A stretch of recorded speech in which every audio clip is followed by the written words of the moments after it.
మా పొలాలు జాలు పడుతుంది దాకా నీళ్లు వచ్చినాయి.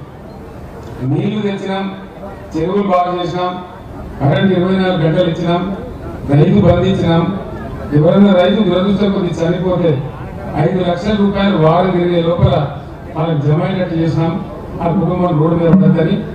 అట్లనే కొన్న పండించిన ధాన్యాన్ని చాలా తమాషా జరిగింది. రైస్ మిల్లర్లు గోల్మాల్ తీస్తాం, సరుకు తీయడం, ఇది తీయడం, అది తీయడం, మోయిచర్ లేదనడం, 17% లేదనడం. మీటింగ్ పెట్టింది, క్యాబినెట్ మీటింగ్ పెట్టి ఇది ఎట్లా సాల్వ్ అవుతున్నాయంటే వాళ్ళు చెప్పారు ఎంత నష్టం అవుతుంది ప్రభుత్వానికి, ఇది కీలకమైన మాట అని చెప్పి మొత్తం మనమే పొందాము ఉంటే ఎంత నష్టం వస్తుంది అని అడిగింది. సార్ ఒక 750 నుంచి 850 కోట్ల నష్టం వస్తుందని చెప్పారు. నేను చెప్పిన ఫ్రీ కరెంట్ కోసం ఒక 12,000 కోట్లు ఖర్చు పెడతా ఉన్నాం, రైతు బంధు కింద ఒక 15,000 కోట్లు ఖర్చు పెడతా ఉన్నాం. ఇన్ని చేసిన వాళ్ళము ఈ 700,000 కోట్ల కోసం మళ్ళా రైతులు నాగం పట్టద్దు, వాళ్ళని దళారుల పాలు చేయొద్దని జాగ్రత్తగా కోడి తన పిల్లలు కాపాడుకున్నట్టుగా ఈ రైతాంగం ఎక్కడ కూడా మనం నర్వస్ కావద్దని మనం చర్య తీసుకొని 7,500 కొనుగోలు కేంద్రాలు పెట్టి ఎక్కడెక్కడిని కొనుగోలు చేశాం. ఆ కొన్న డబ్బులు కూడా మళ్ళా మధ్య దళారి లేడు, షిఫ్టీలు లేవు, స్టేట్ లేదు, బీట్ లేదు, ఏం లేదు, నేరుగా బ్యాంకులో స్టార్ట్ చేశాం. దీంతో ఏమైంది ఫలితం ఎందుకు చెప్తున్నా, ఈ కథ అంతా మీకు తెలియదు కాదు. ఎందుకు చెప్తున్నా అంటే 54 లక్షలు 55 లక్షల టన్నులు ధాన్యం పండించే తెలంగాణ 3.5 కోట్ల టన్నుల ధాన్యం పండించే స్థాయికి వెళ్ళిపోయింది. పంజాబ్ కాదనే స్థాయికి పోయినాం. రైతులలో ఒక ధీమా వచ్చింది. హైదరాబాద్ ఉన్న పాత రైతులు ఎప్పుడో పొలాలు ఇచ్చిపెట్టుకున్న కూడా వచ్చి గురపేక చదువుకొని మళ్ళా ఒకసారి మొదలుపెట్టింది. ఇది నాకంటే ఎక్కువ మీకు తెలుసు బాగా. అట్లా బ్రహ్మాండంగా మంచిగా పంటలు పండినాయి, రైతులు శాంతిగా ఉన్నారు. చాలా బాగా ఒక ధైర్యం వస్తా ఉంది రైతులలో, ఒక విశ్వాసం. ఒక సందర్భంలో రైతులు ధాన్యం తడిచిపోవడం, అది మొలకెత్తడం. నేను చెప్పిన మొలకెచ్చి కూడా 100 ఏం నష్టం వచ్చేది లేదు, అది బాయిల్ రైస్ మిల్కి ఇద్దాము, ఇంకేం బాధ లేదని చెప్పి తడిసిన ధాన్యం, రంగు వేసిన ధాన్యం, మొలకెచ్చిన ధాన్యాన్ని కూడా కొనిపించిన. దాంట్లో ఒక ధీమా వచ్చింది. చాలా బాగా తెలంగాణ సమాజం పంట పండియడమే కాదు, ఒక ధీమా వచ్చి బాగా ముందుకు పోయినాం. సంక్షేమ రంగంలో కూడా అందరిని ఆదుకున్నాం. అదే పద్ధతిలో దళిత బంధు తెచ్చినాం. మీ అదృష్టం, మీ నియోజకవర్గం అదృష్టం. హుజరాబాద్ లో పైలట్ ప్రాజెక్టు పెట్టి బ్రహ్మాండంగా తెలంగాణలో దళితులైనటువంటి ఆత్మ గౌరవంతో ఉన్నటువంటి దళితులు ఏ నియోజకవర్గంలో ఉన్నారంటే హుజరాబాద్ నియోజకవర్గంలో మాత్రమే ఉన్నారు. ఆ గౌరవం కౌశిక్ రెడ్డి గారికే పోతుంది. ఆయన అదృష్టవంతుడు. ఆ టైంలో పుచ్చుకున్నాం. ఇలా బిడ్డలు బాగా మంచిగా సంతోషంగా ఉన్నారు. 100కి ఎవడో ఒకరు చెడిపోవచ్చు, కానీ 99% కుటుంబాలు ఆత్మ గౌరవంతో వాళ్ళకి తోచిన పనిచేసుకొని బ్రహ్మాండంగా తలెత్తుకొని ఇలా బతికేటువంటి పరిస్థితి వచ్చింది. దాన్ని ఇంకా పొడిగించాలని చెప్పి మనం ప్రయత్నం చేసినాం. అనుకోకుండా కొన్ని సందర్భాలు వస్తాయి, అదేం గొప్ప విషయం కాదు. పోయిన ఎన్నికల్లో మనం ఓడిపోయినాం. కారణం ఏంటి? సింపుల్ మాట, చాలా సింపుల్. అని ఏం లేదు, బ్రహ్మరాశి. మనోళ్ళకి జర అలవాటు కదా, జర మంచిగా కాగానే ఉబ్బుడు, జర్రంతా ఎడమెడం కాగానే సగ్గుడు, ఇదంతా మనకు అలవాటు. మన తెలంగాణ మనం ఇవన్నీ ఏమైపోయింది, నీళ్ళు ఏమైంది, మంచిగా మిషన్ భగీరథ నీళ్ళు వచ్చినాయి, ప్రతి ఇంట్లో నల్ల వచ్చింది, 24 గంటల కరెంట్ వచ్చింది, రైతు బంధు వస్తూనే ఉండే, ఆడిపోతుంది. ఇవన్నీ అయిపోయినాయి. వాడేమో 5,000 ఎక్కిస్తా అంటాడు కదా, 2 అక్కడ 4,000 పెన్షన్ అంటాడు కదా. ఆయన మంచిగా ఉన్నది కదా అని మనం అనుకుంటే, మంచిగా ఉన్నదని ఇంకా బాగా చెప్తాం అనుకుంటే, వాడు ఇంకరెంట్ ఎక్కువ కట్టే కదా పోయి ఆయన చేయడం. సరే, మీ హుజరాబాద్ టైగర్ కౌశిక్ రెడ్డి లాంటి గెలిచింది, దయతోని దీవించి గెలిపించింది. నేను ఇవాళ చెప్తున్నా, కౌశిక్ రెడ్డి మొదలు నా దగ్గరకు వచ్చి పార్టీలో చేరినాడు. నేను చెప్పిన, కౌశిక్ రెడ్డి నువ్వు యువకుడు, నా కొడుకంత వయసు ఉంది నీకు, నీలాంటి వాళ్ళు మంత్రులు కావాలి, కేంద్ర మంత్రులు కావాలి, భవిష్యత్తు ఉంటుంది,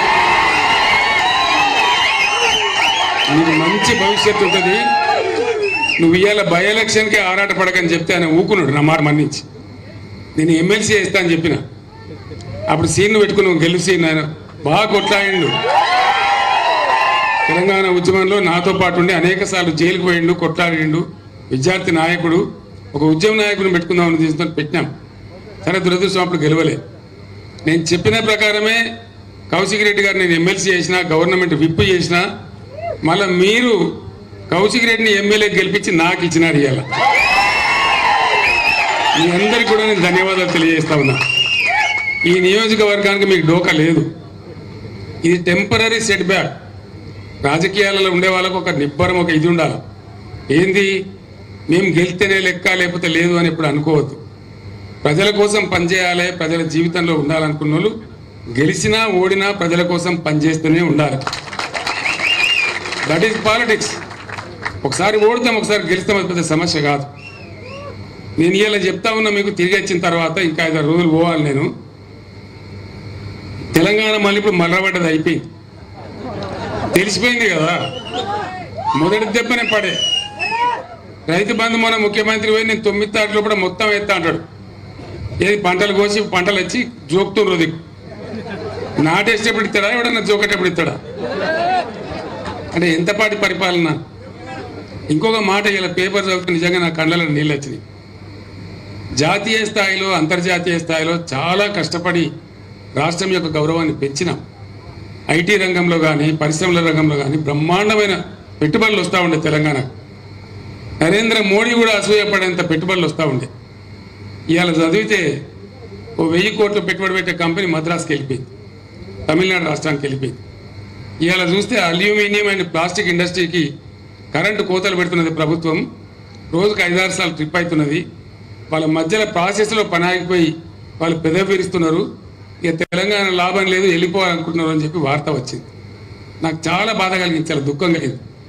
4-5 నెలల దుర్మార్గులు ఎంత పని చేసిరి, ఎంత మంచిగా ఉన్న తెలంగాణ ఎట్లా ఆగమైపోయాయి, ఇది ఎట్లా అని చెప్పి చాలా బాధపడ్డాం. ఈ బాధ నివారణ కావాలి. నేను మీ అందరినీ ప్రార్థించేది ఒకటే. 2001లో తెలంగాణ జెండా ఎత్తినాడు హుజురాబాద్ గడ్డ. ఆనాడు పెద్ద నాయకులు లేకపోయినా బ్రహ్మాండంగా జడ్పీటీసీలు ఎంపీపీలు గెలిపించిన గడ్డ హుజురాబాద్ గడ్డ 2001లోనే. దాని ఫలితమే మనకు తెలంగాణ వచ్చింది. బ్రహ్మాండంగా ఉన్నాం. తెలంగాణ ఉద్యమం అయిపోలే, ఇంకా ఉన్నది. తెలంగాణ పునర్నిర్మాణ ప్రక్రియ కూడా ఇంకా ముందుకున్నది. మన బాధ్యత అయిపోలే. అందుకోసం దయచేసి నేను మీ అందరినీ కోరేది ఒకటే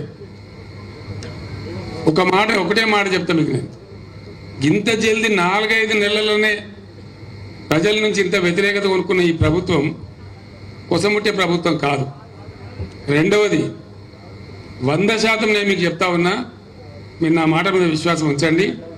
మళ్ళా బ్రహ్మాండంగా ఎప్పుడు అసెంబ్లీ ఎలక్షన్ వచ్చినది, మధ్యలో వచ్చినా కొసకొచ్చినా ఎప్పుడు వచ్చినా ఖచ్చితంగా మళ్ళా మన గవర్నమెంటే వస్తుంది. దాంట్లో ఎవరికి కూడా అనుమానం అవసరం లేదు. 100% వస్తుంది. మనం పనిచేసేది బాకీ ఉన్నది. ఇంకా చాలా మంచి జరగాల్సిన అవసరం ఉన్నది. 365 రోజులు నీళ్లు రావాల్సిన అవసరం ఉన్నది. నాకు 2 విషయాలు మీరు మామూలుగా చిన్న ముచ్చట.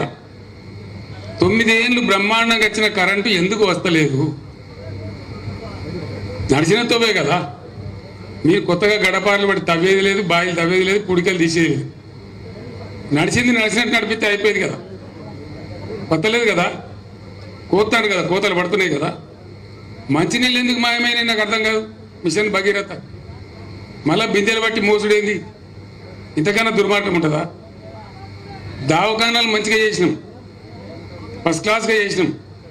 కేసీఆర్ కిట్ అని వ్యాన్లు పెట్టి బండ్లు పెట్టి అమ్మాయిలను తీసుకెళ్లి ప్రసవం చేయించి మళ్ళీ పైసా ఖర్చు లేకుండా ఇంటికాడ దించినాం. వాళ్ళ చేతిలో ఆడపిల్ల పుడితే 13,000 పెట్టి, మగపిల్లవాడు పుడితే 12,000 పెట్టి బ్రహ్మాండంగా ఓ కేసీఆర్ కిట్ ఇచ్చి వాళ్ళని ఆదుకున్నాం. ప్రైవేట్ దోపిడీ బంద్ అయిపోయి గవర్నమెంట్ దవాఖానాల ప్రసవాలు బాగా అయింది. మళ్ళీ ఇప్పుడు తారుమారు అయిపోయింది, కింది మీద అయిపోతా ఉంది. కేసీఆర్ కిట్టు లేదు, న్యూట్రిషన్ కిట్టు లేదు, ఆ కథ లేదు. 2 వార్తలు వచ్చినాయి ఇవాళ. వరంగల్ ఎంజీఎంలో దుర్భరమైన పరిస్థితుల్లో ఎయిర్ కండిషన్లు పనిచేస్తలేవు. కొత్తగా ఉంటే చిన్నపిల్లలు ఎండకు అల్లాడుతున్నారని ఆ తల్లులు గోసపడుతున్నారని చెప్పి పేపర్లో వార్త వచ్చింది.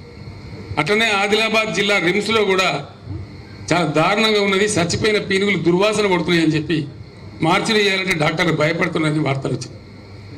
ఇంత మాయలేమే, గింత తొందరలనే, గింత ట్రాక్ ఎట్లా తప్పుతుంది? ఏం కారణం అంటే ఇప్పుడు ఉన్న పరిపాలకులకు ఒక పద్ధతి, పాడు, ఒక వ్యవహారం చేసేటువంటి దక్షత, ప్రజల మీద ప్రేమ, ఎట్లన్నా చేసి రాష్ట్రాన్ని కాపాడాలనేటువంటి వ్యవహారం లేదు.